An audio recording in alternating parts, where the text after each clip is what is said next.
Praise to the lord. ఈరోజు దేవుడు మనకిచ్చినటువంటి వాగ్దానం ఏంటంటే యెషయా గ్రంథము 54వ అధ్యాయము 10వ వచనం. పర్వతములు తొలగిపోయినను, మెట్టలు తద్దరిల్లినను, నా కృప నిన్ను విడిచిపోదు. ఆమేన్. ఈ లోకమే ఏకమై మనల్ని ఎదిరించిన, తప్పించుకోవటానికి వీలు లేకుండా శత్రువులు మనల్ని చుట్టుముట్టిన, సంధించిన బాణాలన్నీ మన వైపు దూసుకొని వస్తూ ఉన్న, మాటలే తూటాలై మన చుట్టూ పేలుతూ ఉన్న, దేవుడు మనల్ని వదిలిపెట్టి వెళ్ళిపోడు. ఆయన కృప మనల్ని విడిచిపెట్టి పోదు. పర్వతములు తొలగిపోవటం లేదా ఒక పర్వతాన్ని 1 సెంటీమీటర్ కదల్చడానికి కూడా ఏ మనిషి వల్ల కాదు. అటువంటిది ఒకవేళ ఆ పర్వతమే తొలగిపోయినా సరే దేవుని కృప మాత్రం మనల్ని వదిలిపెట్టి వెళ్ళిపోదంట. కొండని కదిలించటము, దాన్ని అటు ఇటు వణికేలాగా చేయటం ఎవరి వల్ల కాదు. ఒకవేళ ఆ కొండలు కూడా తత్తరిల్లినా సరే దేవుని కృప మనల్ని వదిలిపెట్టి వెళ్ళిపోదు. అంటే మన చుట్టూ ఉన్నటువంటి పరిస్థితులు మన చేజారిపోయినా, మనము అనుభవిస్తున్నటువంటి కఠినమైన పరిస్థితులు మనల్ని కిందకి లాగేటటువంటి పరిస్థితులైనా, ధైర్యాన్ని కోల్పోయి ఇంక నా వల్ల కాదు ఎదిరించటము, ఇక నా వల్ల కాదు జయించటం అనే పరిస్థితుల్లో ఉన్న దేవుని కృప మనల్ని వదిలిపెట్టి వెళ్ళిపోదు. మన చుట్టూ మాటలే తోటాలై పేలుతూ ఉన్న, ఆ నిందలు, ఆ అవమానాలు, ఆ బాధ కలిగించే ఆ మాటలు మన మీదకి రాకుండా ఆయన మనకి తోడుగా ఉంటాడు. శత్రువులు చుట్టుముట్టి ఎటువైపు మనము తప్పించుకునే వీలు లేకుండా చేసినను, ఏ శత్రువు మన దరికి చేరకుండా, వారు ఉపయోగించే బాణములు కానీ, వారు ఉపయోగించే ఖడ్గములు కానీ ఏది మనల్ని తాకకుండా ఆయనే మన కవచమై ఉండి మనకి తోడుగా ఉంటాడు.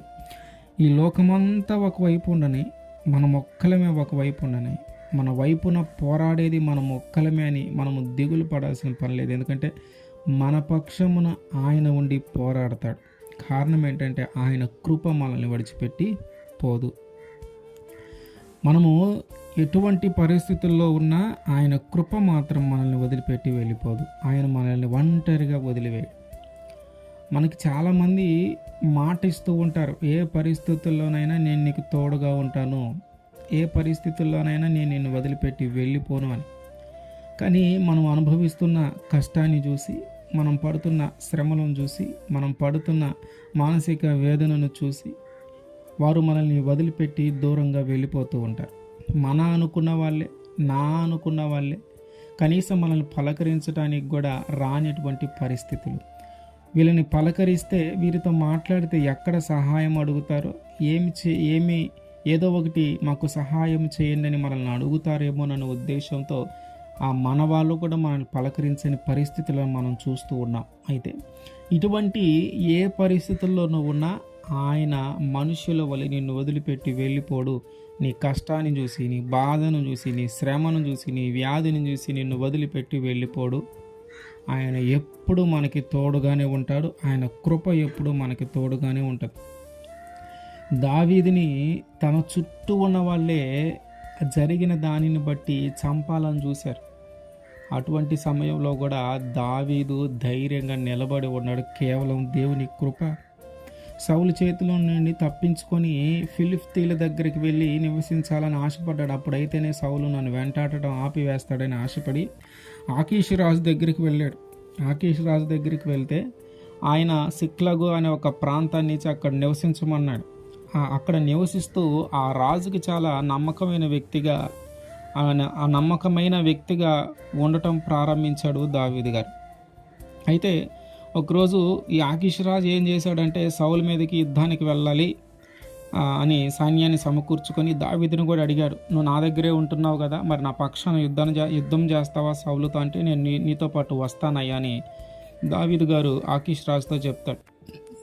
ఆకీషు రాజు, ఫిలిష్తీయుల సర్దార్లు, దావీదు వీరు ముగ్గురు కలిసి ఇజ్రాయేలీల మీదకి, అంటే ఆ సౌలు మీదకి యుద్ధానికి వెళ్ళాలి.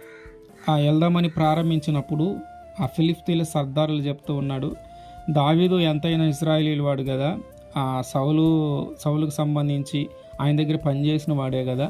యుద్ధంలో ఒకవేళ మనకి ఎదురు తిరుగుతాడేమో, అతని తరపున పోరాడతాడేమో, మనల్ని శత్రువులుగా చూస్తాడేమో, ఎందుకైనా మంచిది దావీదును రావద్దు అని చెప్తే, రావద్దు, అతన్ని రానివద్దు, తిరిగి ఇంటికి వెళ్ళమని ఈ సర్దారులు ఆకీషుకి ఒక సూచన సలహా ఇస్తే, సరేనని చెప్పి ఆకీషు రాజు సరే దావీదుని వెళ్ళమని చెప్తాడు.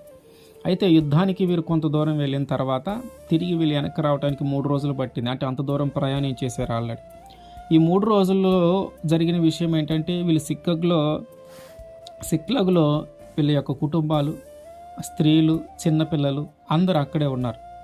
వాళ్ళందరూ అక్కడే ఉన్నప్పుడు ఆ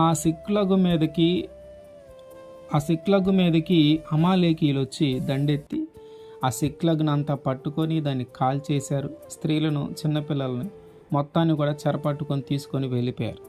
వీళ్ళు వచ్చే సమయానికి అందరిలో ఒక ఏడుపు, ఒక బాధ, ఒక దుఃఖము కలుగుతూ ఉంది.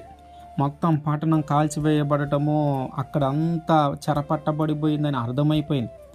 ఆ యుద్ధానికి వెళ్ళిన వారందరూ కూడా తిరిగి వచ్చి జరిగిన అన్యాయాన్ని బట్టి, వాళ్ళ కుటుంబ సభ్యులు మిస్ అవ్వటాన్ని బట్టి ఏడుస్తూ ఉన్నారు, దుఃఖపడుతూ ఉన్నారు. దావీదుకు కూడా సేమ్ దుఃఖం. తన 2 భార్యలను కూడా వాళ్ళు తీసుకొని వెళ్ళిపోయారు అమాలేకీయులు. అందరికీ అదే బాధ, అందరికీ అదే దుఃఖం.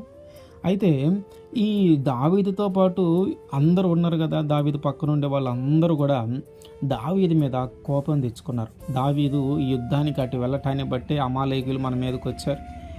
మనం కానీ ఇక్కడే మనం ఉండేటటువంటి ఈ ప్రదేశంలోనే కానీ మనం ఉన్నడితే అమాలేకుల్ని ఎదిరించే వాళ్ళము, ఇది కేవలం దావీదు వల్లే జరిగిందని చెప్పి ఆ కుటుంబంలో కోల్పోయినటువంటి సభ్యులను బట్టి వారికి కోపం వచ్చి దావీదుని చంపబోయారు. దావీదుని చంపుదాం రాండి అని వాళ్ళు అనుకుంటూ మాట్లాడుతూ ఉంటే, దావీదు చేసిన పని ఏంటంటే దేవుని దగ్గర మళ్ళీ ప్రార్థన చేయటం ప్రారంభించాడు. అంటే ఆ ధైర్యాన్ని తెచ్చుకున్నాడు, దేవుని బట్టి ధైర్యాన్ని తెచ్చుకున్నాడు. దేవుడే అతని ధైర్యంగా ఉన్నాడు.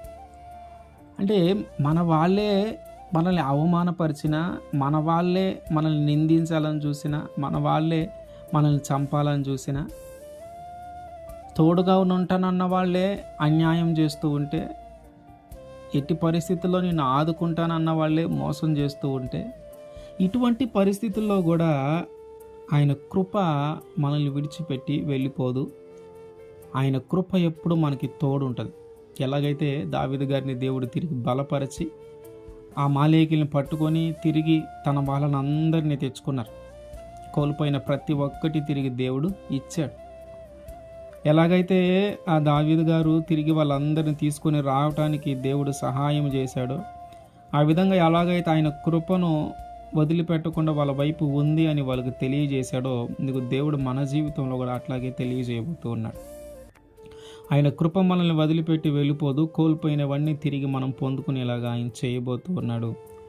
మనము కోల్పోయిన ప్రతిదీ తిరిగి ఆయన మనకి ఇవ్వబోతూ ఉన్నాడు. ఎందుకంటే ఆయన కృప మనల్ని వదిలిపెట్టి వెళ్ళిపోదు. మన చుట్టూ ఏ పరిస్థితులైనా ఉండని, ఎంత పెద్ద శత్రువైనా ఉండని, ఎంతమంది అయినా మన ఎదురుగా ఉండని, మన ఒక్కరిమైనను మన వైపు నుంచి ఆయన పోరాటం చేస్తాడు కనుక, ఆ పరిస్థితులన్నిటి నుంచి ఆయన తప్పిస్తాడు కనుక, ఏ కఠినమైన పరిస్థితులైనా సరే, ఎంత భయంకరమైన పరిస్థితులైనా సరే, ఆయన ఎప్పుడు మనల్ని వదిలిపెట్టిపోడు. ఆయన కృప ఎప్పుడు మన మీద నిలిచి ఉంటుంది. ఆమెన్.